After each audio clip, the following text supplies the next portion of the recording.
Not for fucking long.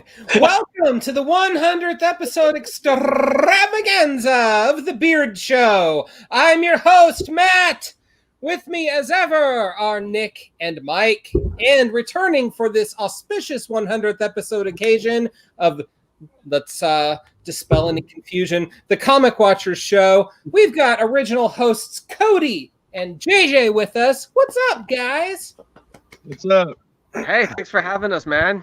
Word. It's not like we don't talk every day anyway, but you know, it's the 100th fucking anniversary episode of the show. So I mean, why wouldn't we try to get the whole band back together?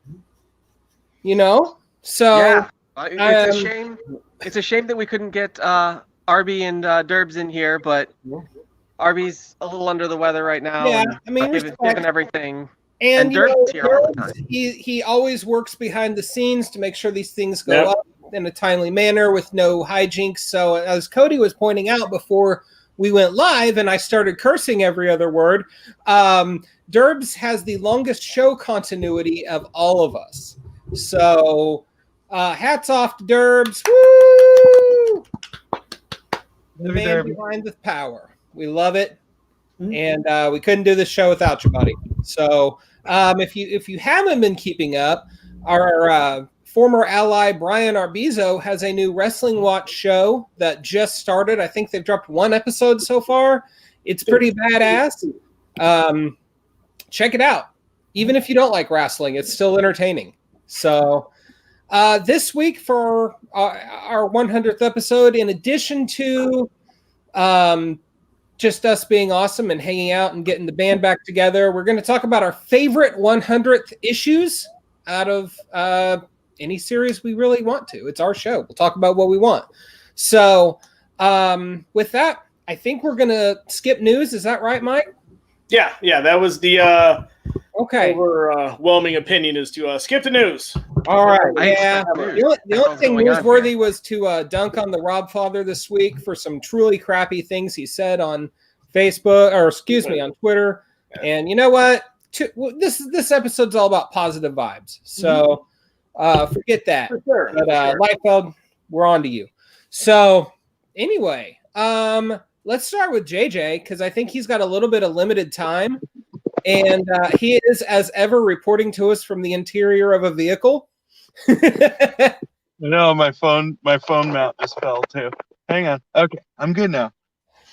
All right. So I don't know about 100th anniversary issues. They're always something special. I don't think since time immemorial, or at least the early Silver Age, there hasn't been a 100th anniversary of issue of a comic that's gone by without some kind of celebration. So, JJ, what's your favorite number 100? I don't know about favorite because I've read just so many comics at this point, but I just picked kind of one that I read early in my life, and and that would be Amazing Spider-Man number 100. I did not look up the cover date, but I did read it right before recording. It is written by Stan Lee with pencils by Gil Kane and inks by Frank Giacoca.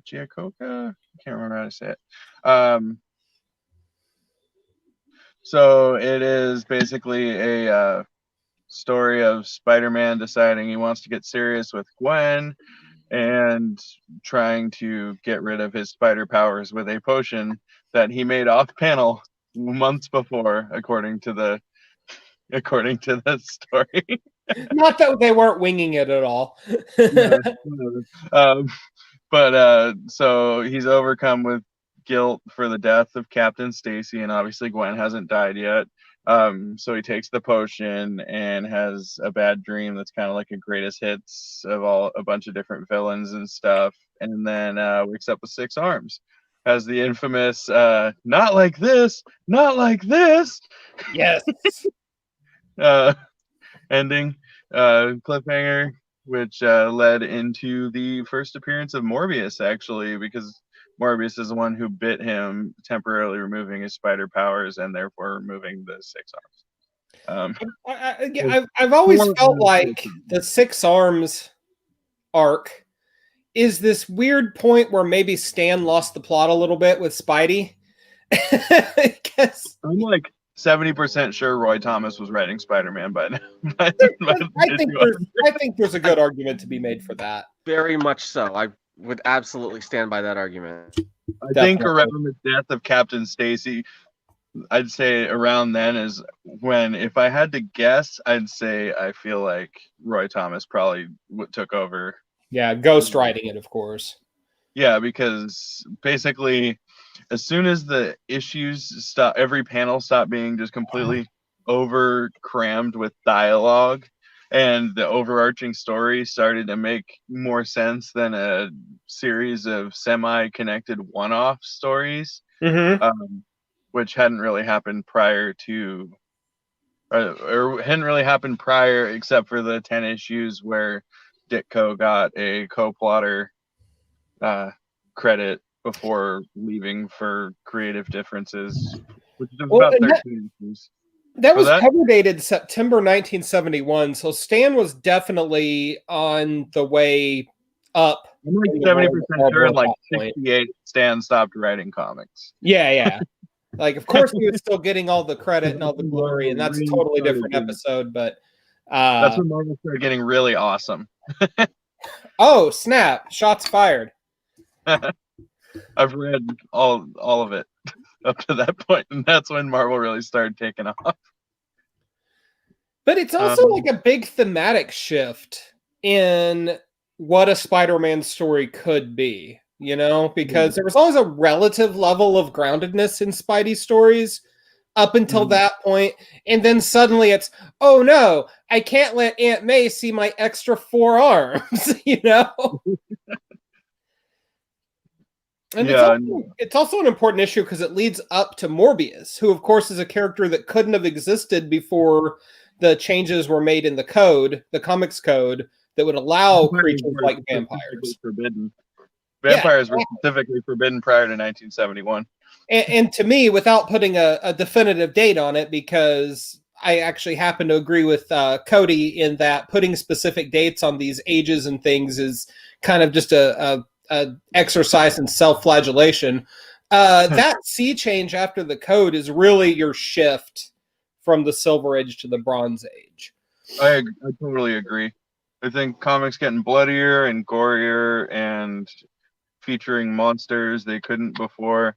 Yeah. And plus you get that big wave of black and white stuff that I've heard on the street, but I've also heard that they did it for cost reasons and for shipping reasons. But I've heard on this that like Conan and Savage Tales and stuff were black and white because the updated code still prohibited blood and gore. But in black and white, you can still like for instance, in Daredevil, when Bullseye stabs Elektra, tents her shirt, so you can't see the knife. So it's not considered but in like Conan, I mean, they'd have like limbs lopped off and stuff. Well, it's Conan. But not in Conan the Barbarian, which was full color and in comic format. But in Savage Sword of Conan, yes. Ah, okay. Gotcha. Savage Sword was a magazine, right? Yeah, it was magazine format on black and white newsprint. Okay, so I mean, with it being a magazine, did the comics code at all pertain to it in any way, shape, or form? Different guidelines, I think. Okay. Anything that was being sold via the distributor in newsstands, grocery stores, drugstores was subject to the code. And of course, Savage Sword wouldn't have been. So that makes sense. Right. That makes total sense. So, Amazing Spider-Man number 100, one of several key gateway issues from the Silver Age to the Bronze Age. Hooah! And you know what? Kind of a second coming for Gil Kane there too. He'd been drawing Spider-Man for a while, but I mean, up for most of the 60s, he was Mr. DC. So yeah, he started on Spider-Man in like the mid 67, 68. Yeah, he took over for Romita. Yeah, he took over from Romita, and then he was followed by Andrew, I want to say. Yeah, I'm pretty sure that's right. but I think, was it Kane as far as the death of the Stacys, or as the death of Gwen Stacy, or was that Andrew at that point? That might No, have I'm been pretty Andrew. sure that's still Gil Kane. Okay.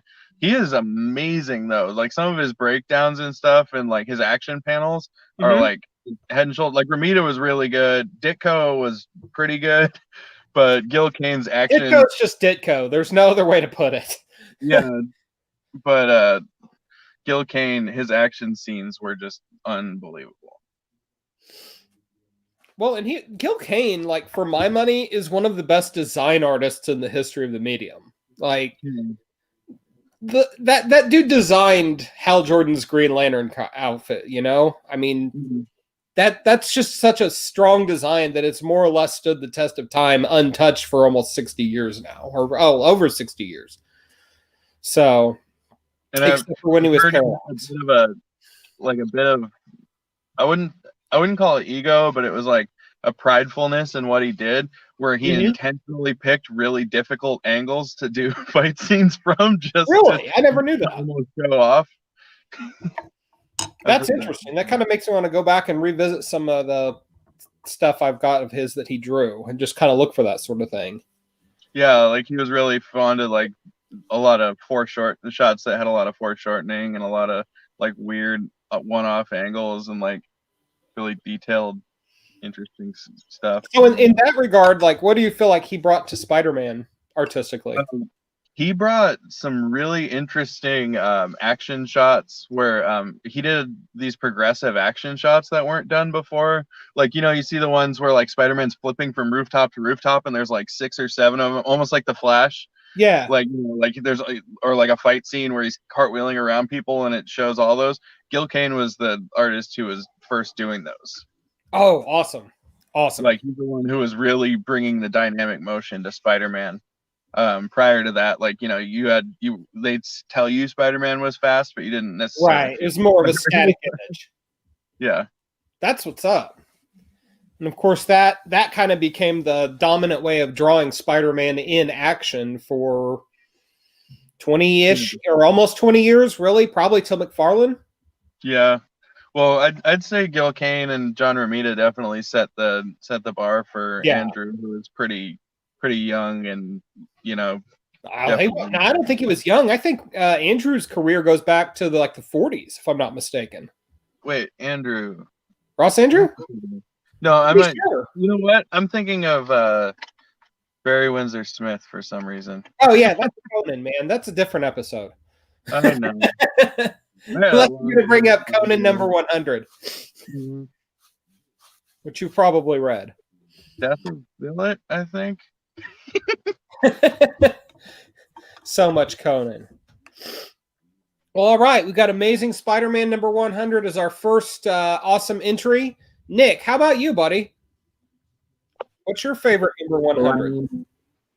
I guess I first have to take the chance to, congratulate everybody and kind of thank y'all for keeping this going for 100 freaking episodes. I joined at 30 something, late 30s, mainly because I had been watching the SoundCloud account that puts it on the podcast. And I noticed we were missing an episode here and there, and that's how I started following it. All right. So I go in and look at some of the early episodes and see they're 3 hours long. And I honestly did try on a lot of them, but I haven't made it through all of them quite yet. Oh boy, were we doing. Never gets to the end, because by the end, JJ and I are so drunk on those episodes that there's nothing of any quality content happening. We're just rambling. Because I joined in 2017. And there's that, especially the Detective number 1000 episode. I know we dragged that on for 2 hours. Yeah. I actually have it started because we're okay, so there's a lot of stories. We're going to talk about our best, and then we're going to talk about the worst. And we just talked about them all because, nerds right. drinking. I think something like this can only go 100 episodes if you can ramble like that and still keep interest. And we've somehow found our way back pretty much week after week. We've taken a few breaks, but I mean, this really happened quickly. I mean, I feel like I just joined and it's been like 70 episodes and but really awesome. And so thank y'all. Y'all are amazing. Hey, props to the guys that started this thing, which I think started with Cody having the idea. Correct me if I'm wrong.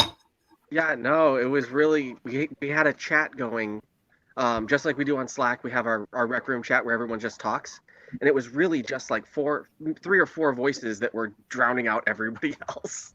They were like, "Go make your own channel. Get out of here."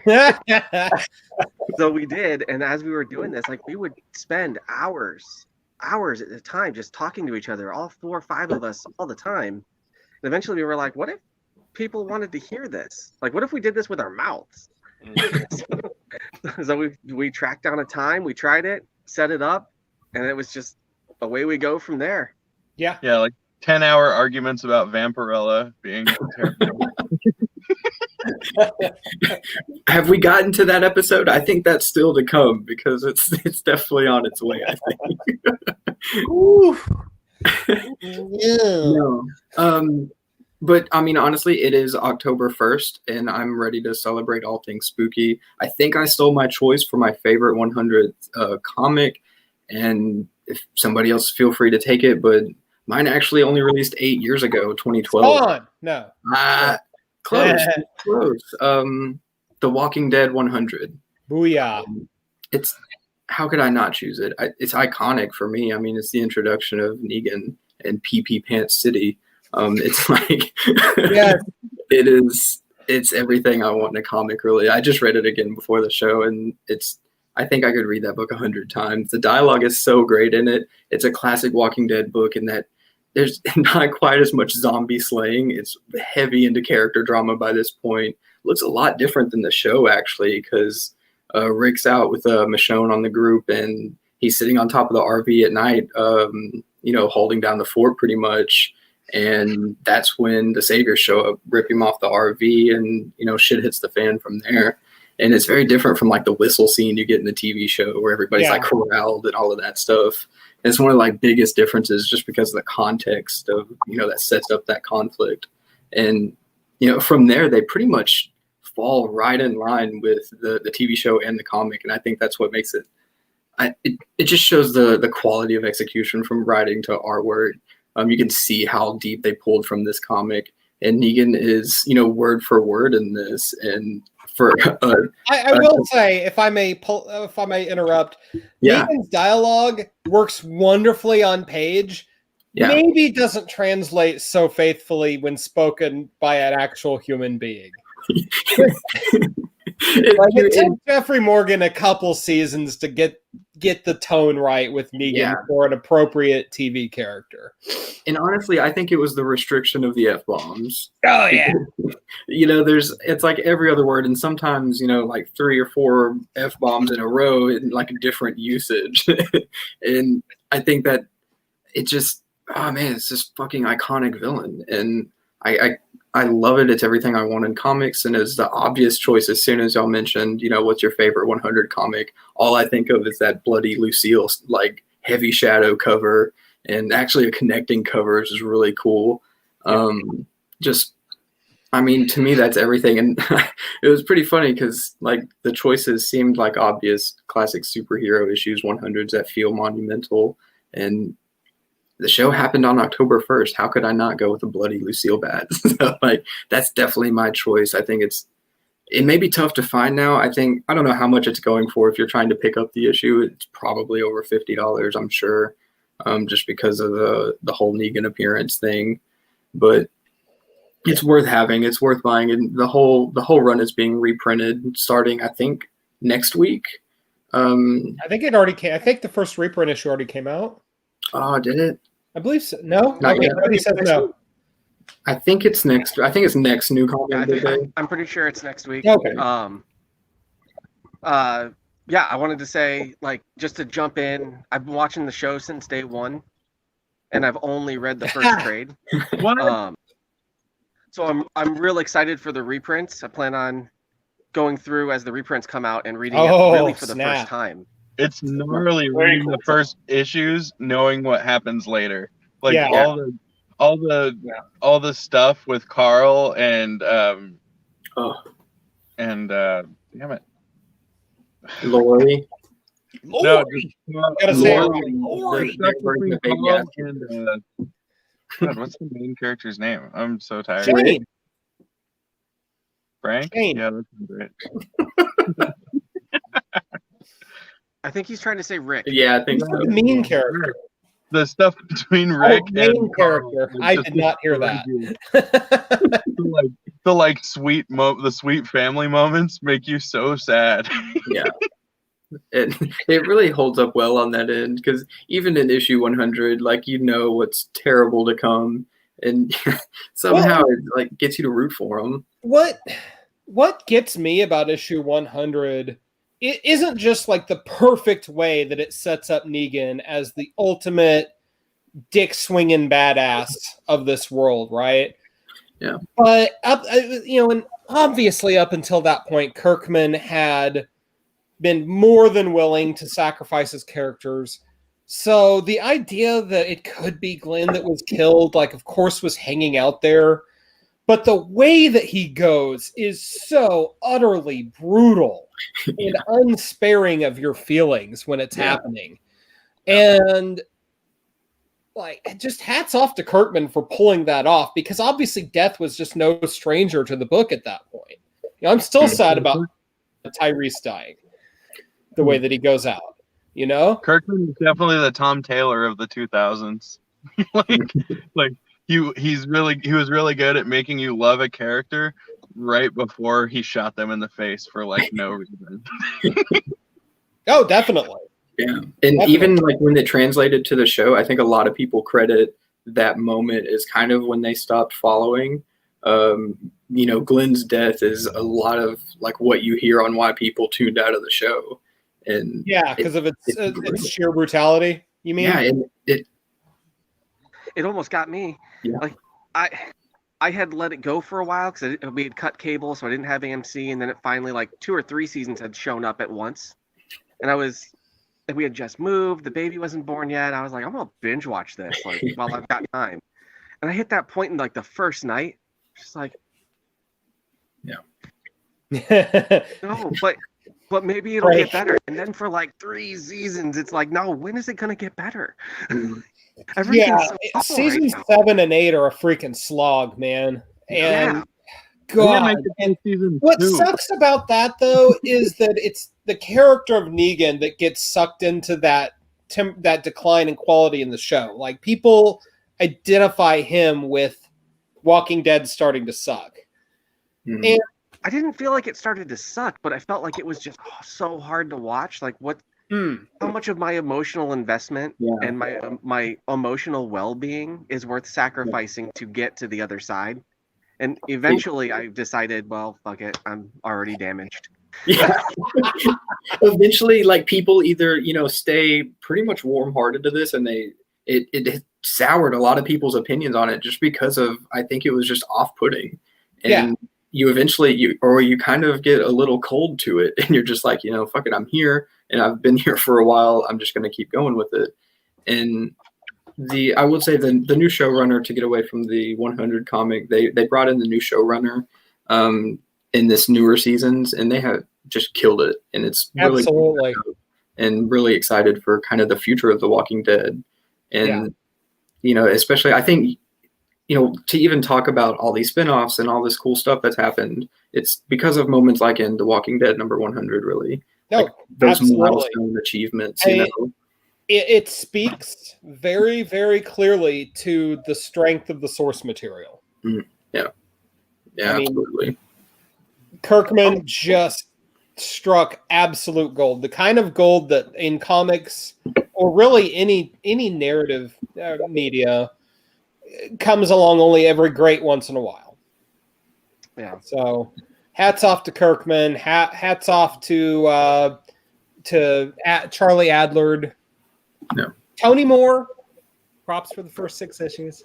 Cliff Rathburn, Wes Wheaton, Cena Grace, everybody. Yeah, everybody. What was that, Cody? A real quick aside. The Magic the Gathering Walking Dead crossover set is coming really soon. Oh. And if you stay tuned to Comic Watch, we'll have an article coming in the next day or two that will give you the breakdown of exactly where you want to go to buy it, what the conversations around the Magic the Gathering community are about it. Coming from a good buddy of mine who's really dialed in out of Virginia. So stay tuned for that. If you're interested in The Walking Dead and you want to get those cards, we'll have links, we'll have explanations of how they're printed, how they're produced, all of that coming very soon. Awesome. Big news for the world of both Magic the Gathering and Walking Dead. There may be some crossover in fandom. Who knows? Hey, just looked over at the comments. Our own Brian Arbizo is watching. Hey, look at that. Oh, there's his pretty face. He doesn't have Cody doesn't right now. But, man, that Insta filter, he's just like dripping with beauty. Right in that picture. Like, my hat is off to you, man. I wish I could look that good if you at whatever age you're at, which is actually younger than me. But so moving on. Mike, how about you, buddy? Favorite number 100? Yeah. For first, this is my favorite. 100 of anything. I guess why guys have decided to bring a cat like me. No, I'm kidding. But anyway, no, thanks. Like pretty much what Nick already says. Thanks to everyone at Comic Watch, especially the OGs that laid the foundation for us. JJ, the show is pretty much made off of you and your truck. So where's your Squatch, dude? That tradition alive. My what? Your Squatch. Right. Where's your Squatch in the window? This is a different truck. Yeah. So. Yes. Ubi. What was his name? Ubi. Derby. Hey guys. I don't know why it's the funniest damn thing. If he gets his own segment, I'm done. Let's draw the line. Ubi, what's your favorite 100? Damn it, that's put away. 100? Not that I mean green makes the past 6 issues. Stupid editorial.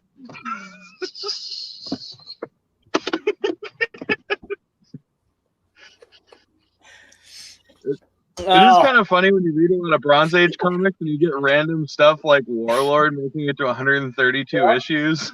And then awesome stuff. Which one was amazing. But it's like, how did this Tomb of Dracula ran for like 80 issues?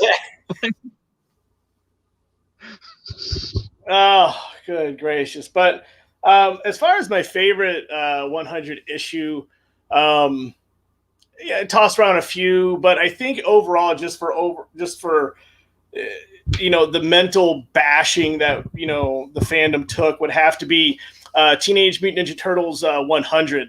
Just for what? Because it ended probably the best arc in all of the turtle lore. You take even from when the books first came out, from the Nickelodeon era, Archie, all that stuff. City at War was huge and it unpacked everything. And then with, issue 100, Splinter had to, in order to beat Kitsune's dragon, he had to give his life in order to rebirth Oroku Saki, which is Shredder, for those that don't know. So Shredder came back, the dragon is dead, the city is saved, but Splinter in turn had to give him pretty much die. And then so when Shredder came about, he's back and he is kind of like disowning the Foot. He's kind of, I don't know what I've been doing with my life type of deal. And so he's kind of popping on one foot.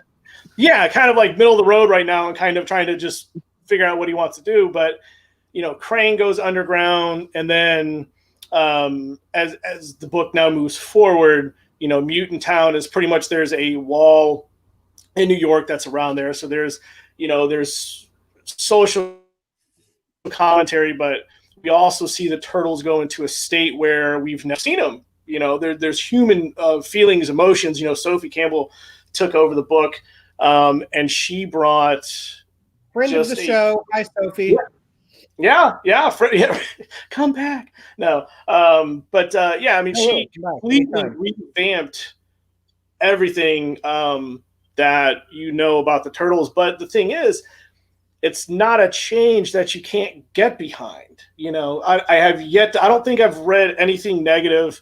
Well, let's say like super negative. Let's say like, obviously not everyone's going to like the art from issue to issue or something like that. But as far as like any toxicness, from the fandom, from, the various podcasts and everything, I mean, no one has anything bad to say after everyone got over being super pissed off that an icon that we all grew up with is no longer around. Every other medium, as far as like, cartoons and everything else, he's around, but for the main, canon of the story, he's no longer around.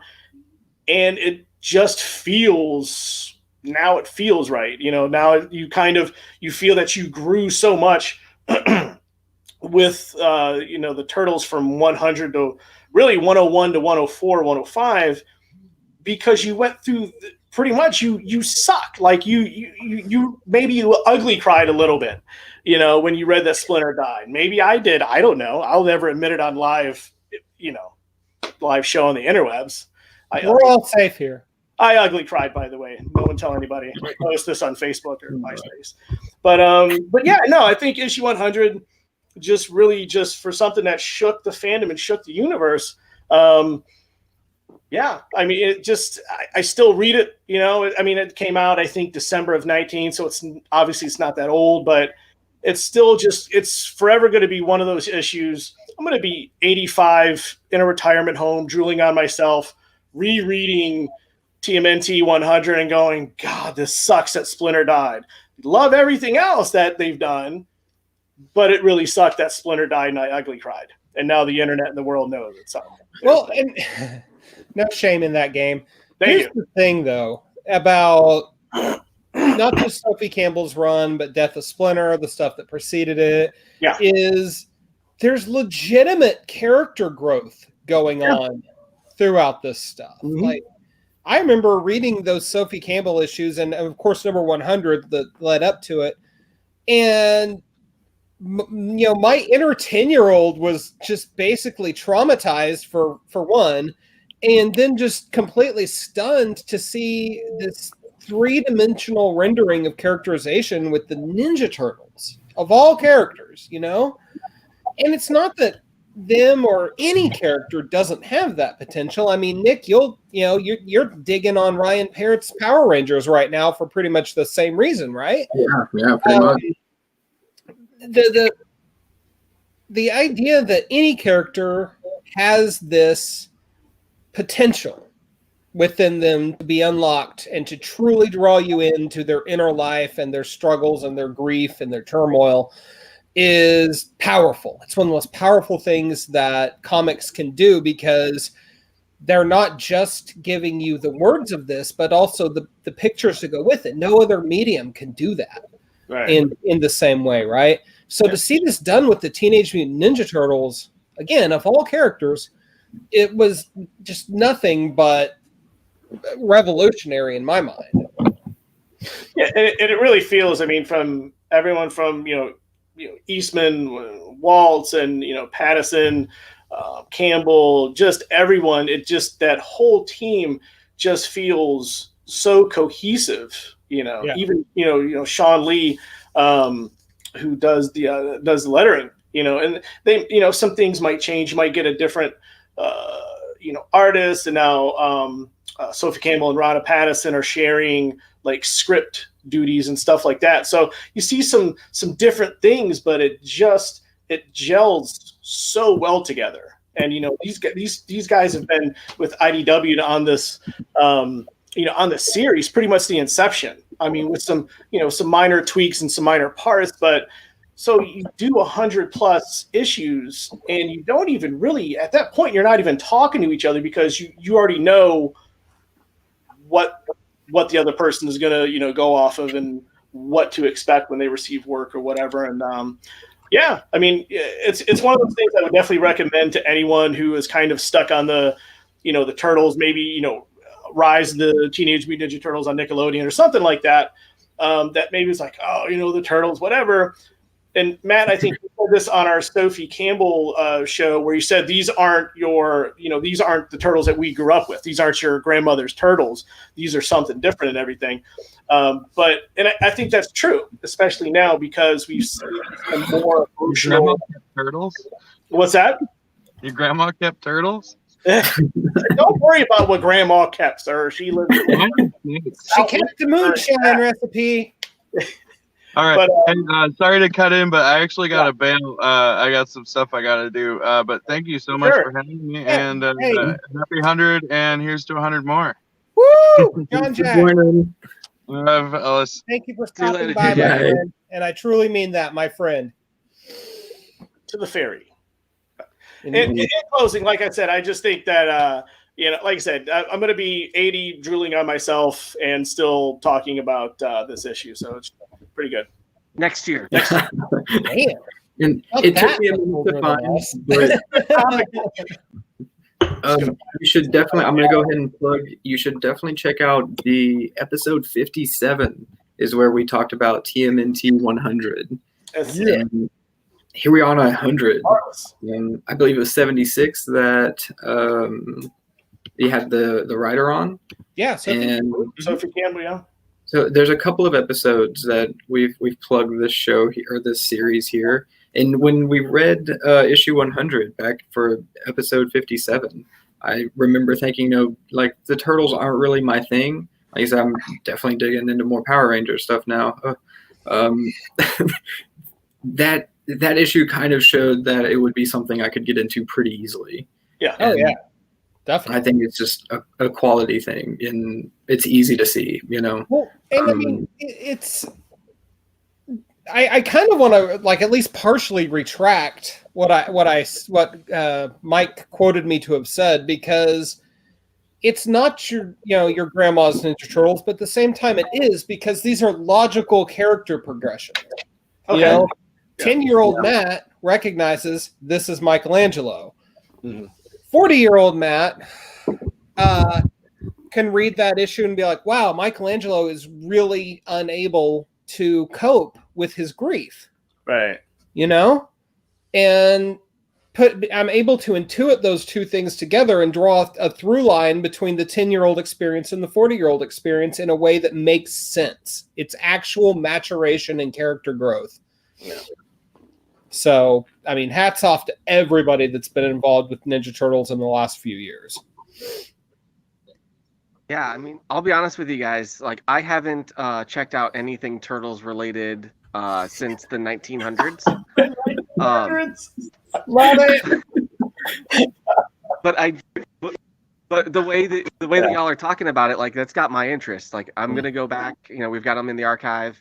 I'm gonna check some of these issues out and see, what the hype's all about, because the way you're talking about it sounds very like something I'd be interested in. I love character development, character-driven stories. I love character development. I would say so. We get so little of that in comics. Yeah, and I would say especially during City at War. I think it started like issue 92, roughly. I think it was pretty long. It definitely started in the 90s, but anyway, I think that's where that turn started. And really in going back and rereading that arc, I think there's little things now that I see, like, okay, like someone's not going to be here, or something big is kind of, kind of just fixating on itself to happen and everything. But definitely well worth the read. I think the beginning of City at War is a good jumping on point. Just because we're going to go back to issue number 1. Yeah. Go back all the way till that is my normal way. Yeah. Like, I'm going to start a series. I'm going to go back to the beginning. Yep. I'm going to go ahead and trust you on this one. I'm going to go back to the City at War. Yeah.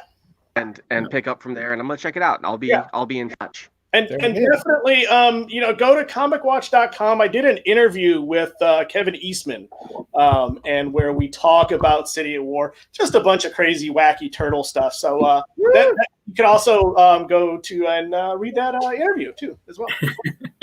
Comicwatch.com. Free plug. Yeah. And honestly, like I have been reading a lot of the Power Rangers, and it feels like what Boom has done with the Power Rangers and kind of revamping them. It felt really similar to that. I've kind of gotten more into that side of it with what Higgins and Perot have done, and it's easy to see they've done that with TMNT even just a few issues in. Really cool stuff. Yep. Word. All right, Cody, you are up. Your favorite 100th. Well, speaking of the 1900s, I don't know that this is necessarily my favorite 100, but this was a 100 that I wanted to revisit.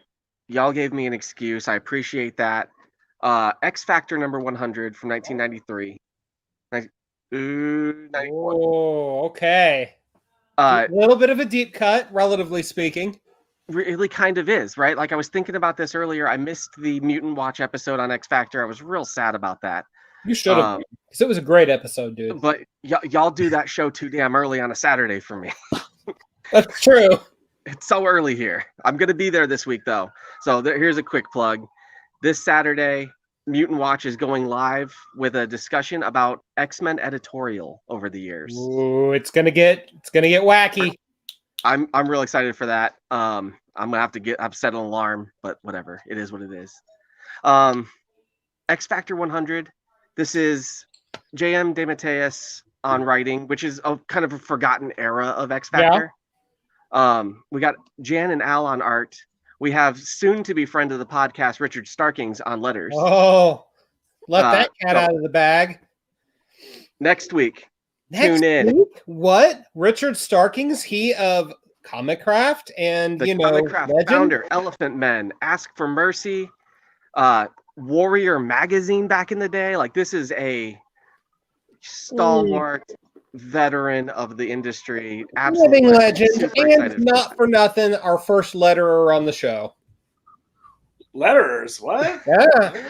I guess that's true. But he's also a writer. He's also an editor, and also a CEO. So, dude's a boss. Real excited for that. But yeah, he was the letterer on this book.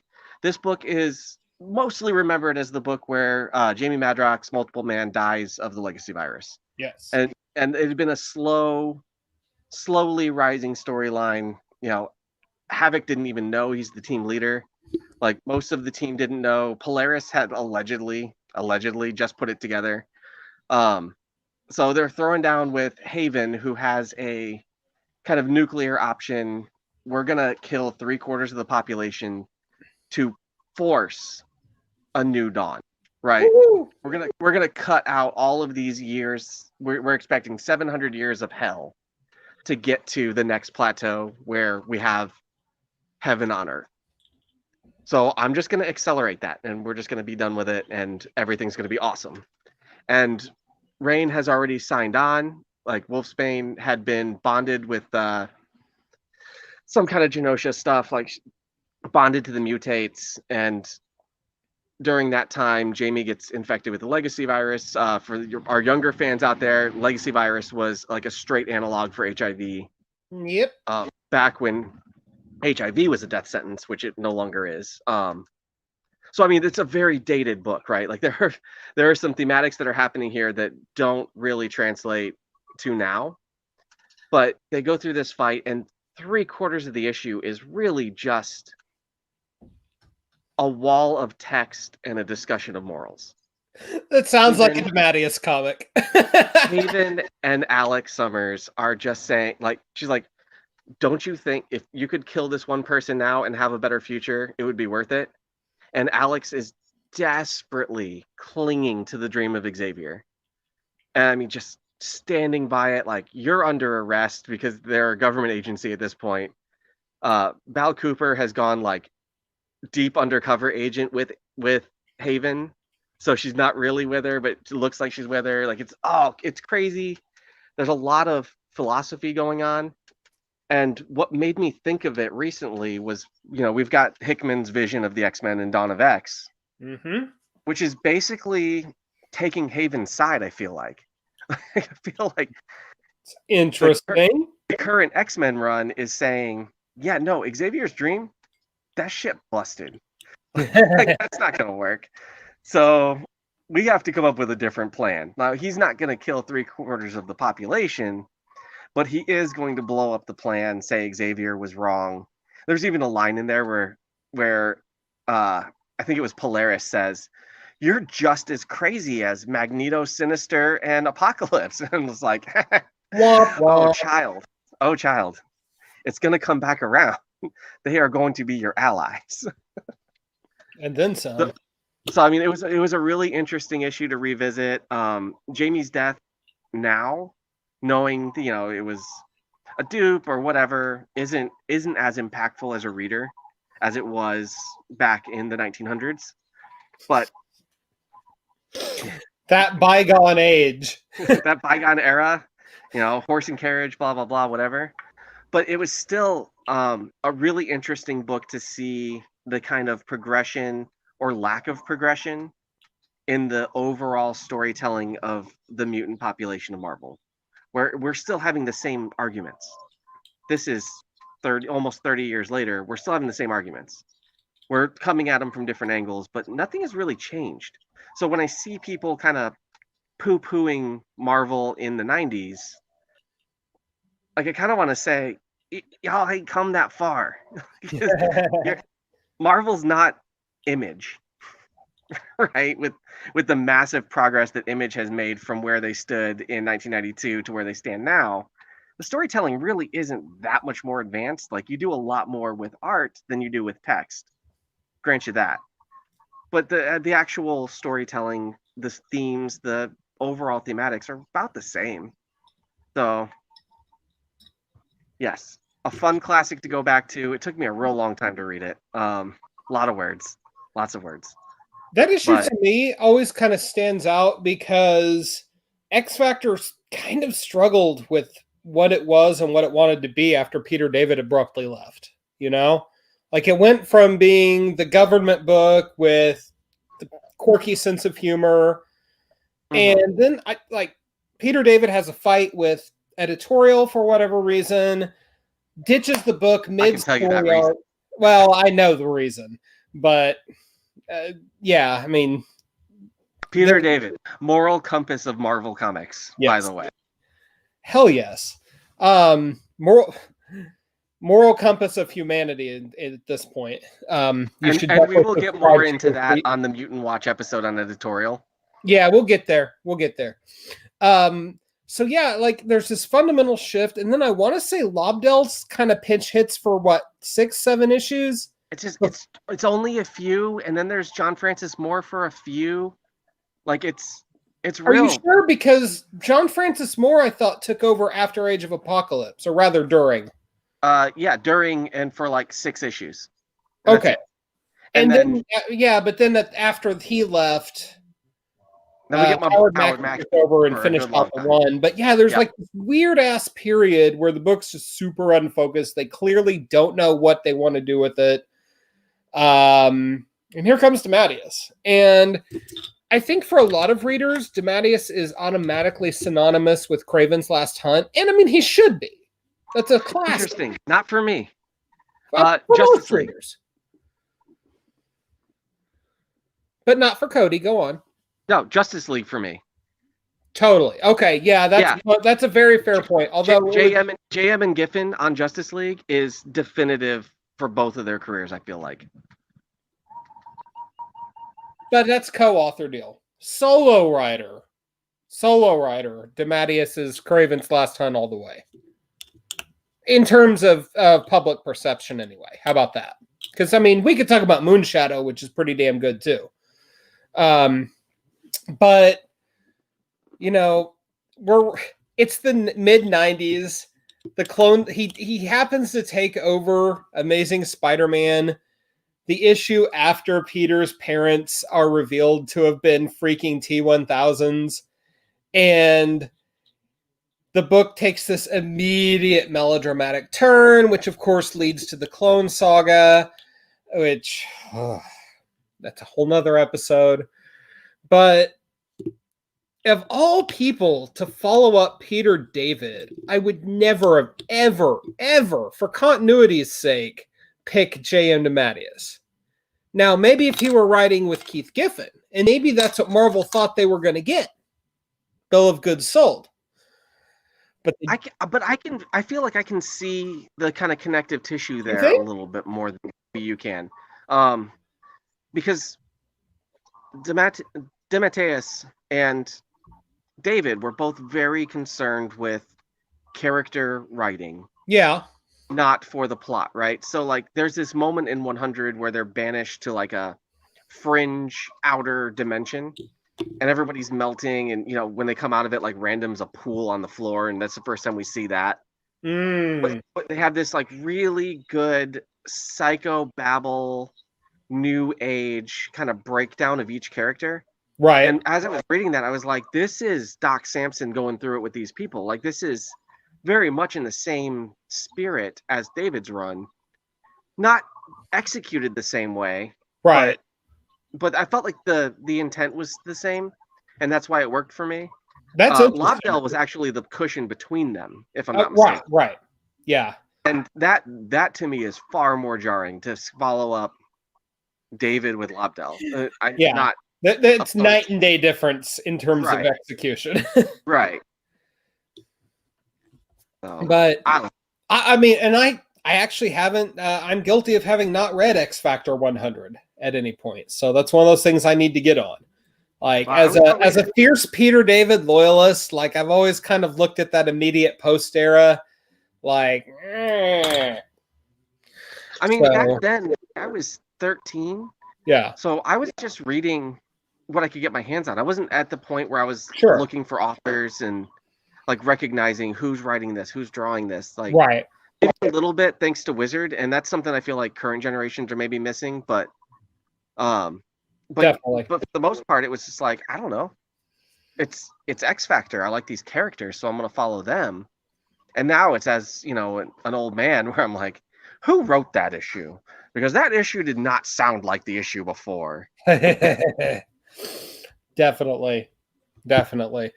And I mean, that's what happens when you're a kid. When you're a kid, you fall in love with characters, and then maybe plot, and then you eventually learn writers and artists.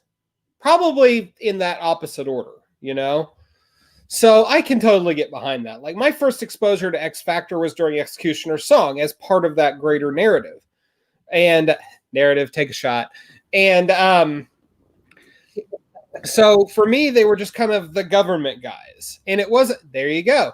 It wasn't until, a few years later when I was older and my LCS guy turned me on to Peter David's Hulk run that I went back to the Peter David X Factor and I was like, oh my God, this is so awesome. So for what it's worth. But I love that, Cody, I love that you picked something that I don't think a lot of people would have seen coming. So I appreciate it. Yeah, I appreciate it. I was trying to be obscure. Like there's so many obvious so many obvious opportunities and so many obvious ones.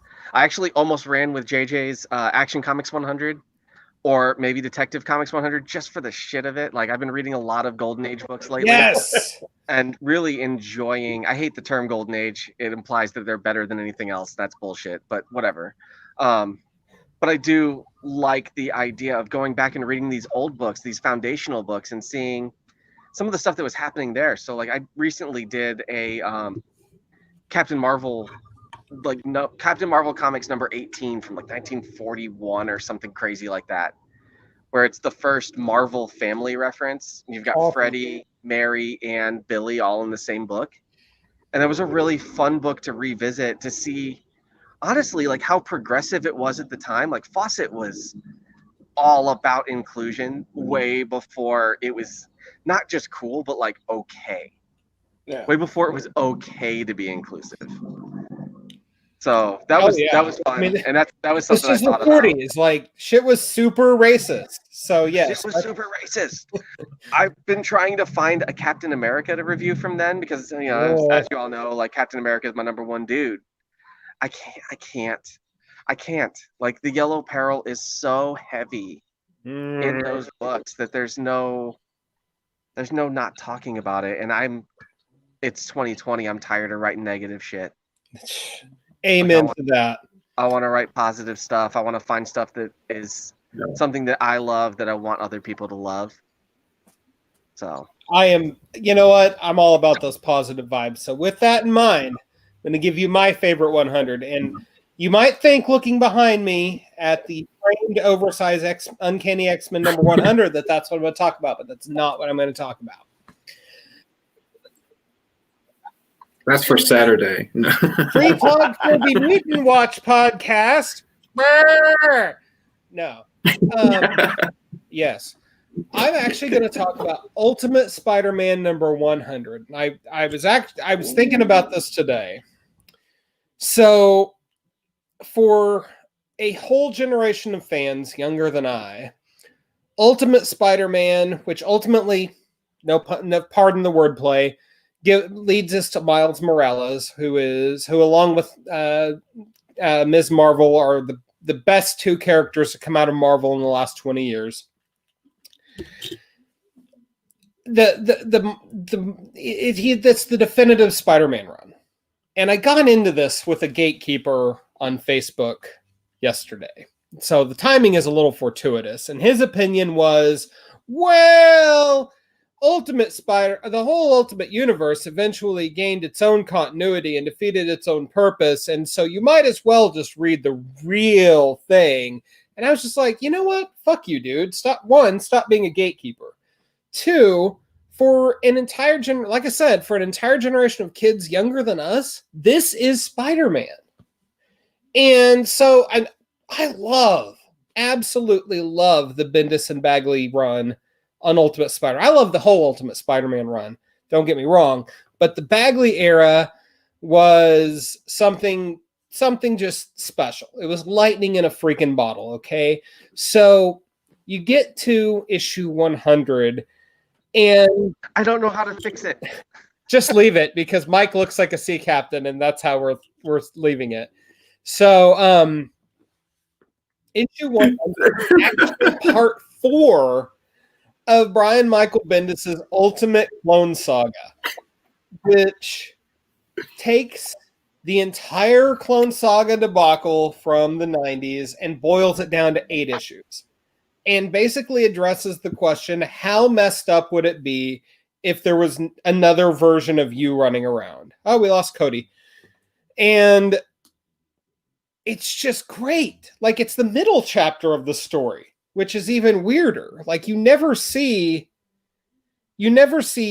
number 100 of anything being anything other than the first and more predominantly the last chapter in a story. But Ultimate Spider-Man number 100, it just rocks. You've got a 6-armed Spider-Man clone, to go back to what JJ was talking about. You've got a spiderish Spider-Man. You've got a female Spider-Man, which ultimately becomes Spider-Woman. And, I mean, the whole thing is just such a loving homage to this era of Spider-Man that is justifiably maligned and takes and just spins freaking gold out of it. So, and, I mean, Mark Bagley, come on. Dude is a legend. He's, in my estimation, the best Spider-Man artist in the last 40 years. Easily. Yeah. Suck it, McFarland. So, please come on our show. So that's it. I mean, that's. So, I mean, maybe without that book or that series, you don't get the cool new Spidey game that people are hyped for. The Miles Morales Spider-Man, the movie that did crazy well. Yep. I mean, it's these runs that you can point to, really, that predicated the creation of these characters that are just going crazy in popularity. And who would have thought? Absolutely. No, you're 100% there, Nick. So, I mean, Ultimate Spider-Man, to me, one of my favorite things ever, and number 100, just wow. So, okay, we're running short on time, but I want to do a lightning round. What is your least favorite 100 that you can think of? Nick, go. Oh, I was not prepared for this. I have Oh, no that's why it's a idea. lightning round, son. Least favorite 100. I'm trying to think. God, that's hard. Was it Spawn number 100? No, because Spawn 100 was cool. He's killing Malboja. You've got Right? Angela in there who guts him. Like, I really dig that. Really? And I don't know what my least favorite All right, 100 all right. is. It's a lightning round. I might be able to. Go on. It might be a plug for what we're looking forward to most. I don't know if I'm going to like Batman 100 coming out. Oh, snap. Okay. Okay. Cody, what about you, man? What's your least favorite 100?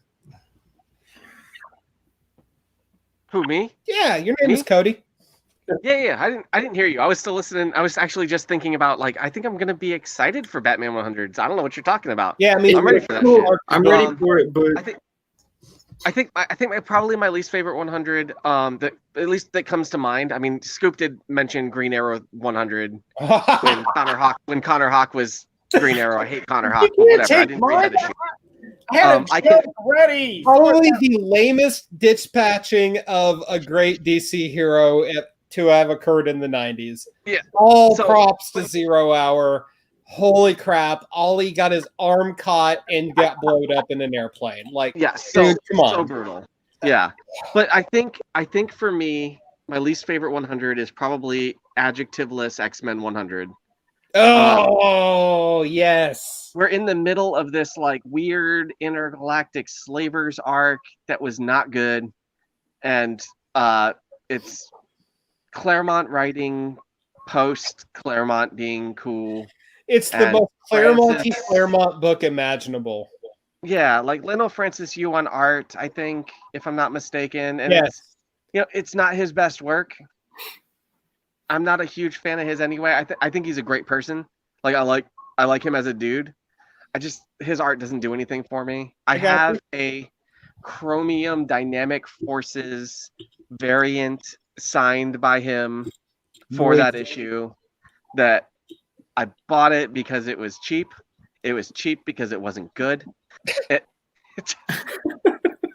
Claremont's second go on X-Men was not so bueno. Yeah. So I think for me, that's got to be like the definitive, I wanted this to be real fucking cool, and this was really fucking not. Yeah. This is not a good way to end the show. No, I was working part-time in a comic store when it came out. I mean, the hype for Claremont returning to X-Men was palpable. And then those first couple issues hit, X-Men 100 being one of them, and it was like, holy crap, this is just a train wreck. Do you remember the hype for the Claremont Byrne reunion in Justice League? Yeah, let's have a show on that someday. Remind me and invite, because I want to talk about that, because I'm salty. Yes, I am down for that. To this day. I am utterly down for that. The hype that failed. Mikey Mike, our sea captain, what is your least favorite 100? Yar. I guess I almost got my beer out. Just for semi S and G's, I'll go with Green Arrow 100. It was copycat. Well, as I posted back earlier, it was down to really one of those two. And as I thought about it, I think the cover is better than the story. Because you got the letters and everything. Yeah. So the cover is mint, and I had those two both on the table. I'm like, I was like, wow, I don't know. And then that's when the conversation with Cody's like, oh, Green Arrow, I fucking hate Connor. I'm like, yeah, it's not great, and I'm sitting here going, yeah, who am I kidding? Splinter dying is way more emotional than a Prismy cool cover. I think it came out like late 80s. It was like 88, I think, 89, right around that time. I think it was 95. Was it 95? Was it? Yeah. Oh, yeah. I'm pretty sure it was exactly 95. I remember seeing it on the stands and not buying it. Late 80s, either way. But yeah, the cover is definitely way better than the story. So if I had to, use an issue for Charmin, it would probably be that. Oof, that's rough. All right, so I'm gonna go. And you could blow your nose with Charmin. You don't have to do the other thing that you're thinking about with Charmin. You can if you spill barbecue sauce on your hand, you could Charmin, wipe the barbecue sauce off your hand. You're nasty, sir. Open up your mind. Okay. That's a first. Read a book. Is it though? So it's come to this. It's been 100 episodes. I don't remember the first 25, so I mean, I don't know. So my least favorite, and this is kind of a love-hate, is Wolverine number 100. Because on the one hand, it was the culmination of really the good period, legendary period even, of Larry Hama's tenure on Wolverine, and a 10, 11, 12 issue arc that he'd been working on. And on the other end of the spectrum, and it has some amazing Adam Kubert art. And on the other end of the spectrum, it gives us Noseless Wolverine. And I just can't. I didn't hate Noseless Wolverine. Like, I mean, He the was visual of him, but the Cyclops. stories I thought were good.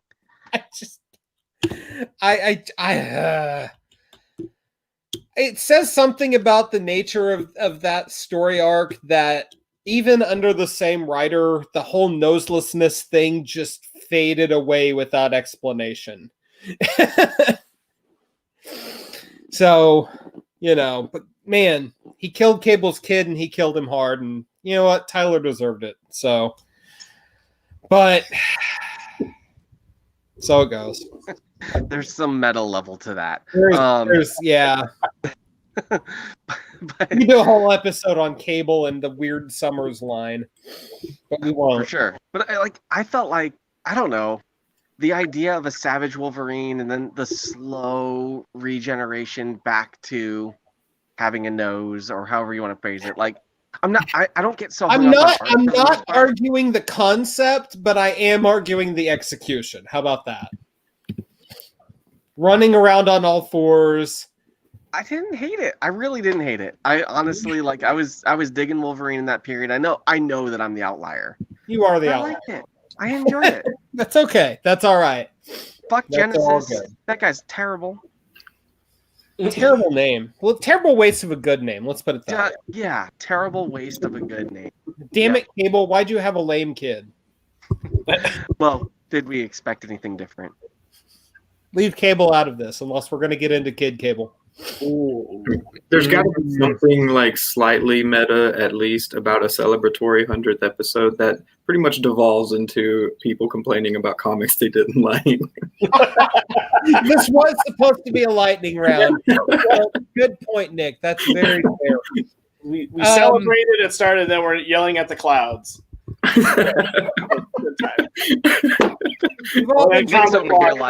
still under 30, so I don't yell at clouds yet. You old men.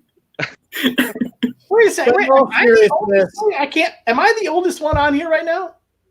Yes. Oh fuck. Yep. If Derbs had shown up, you'd be second, but I'm still in my 30s, so not for much longer. For like 350 more days. All right, well let's hurry up because you probably got a bedtime or something there. So let's go ahead. But with that, on top of putting our own home and celebrating ourselves and how awesome we are, and really just like taking our hats off to the guys that started this show, Cody, JJ, Derbs, Arby,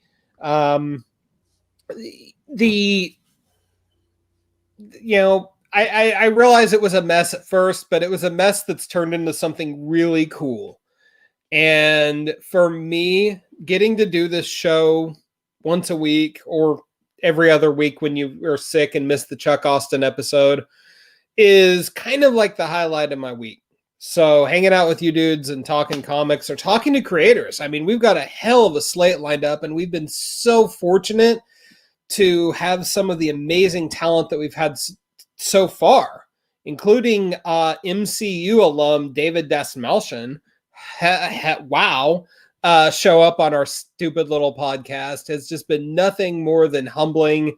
And, here's to the next 100, guys. So, Can I steal the mic for a second? absolutely. We have so much coming up in the next 100 episodes. It's insane. Do it.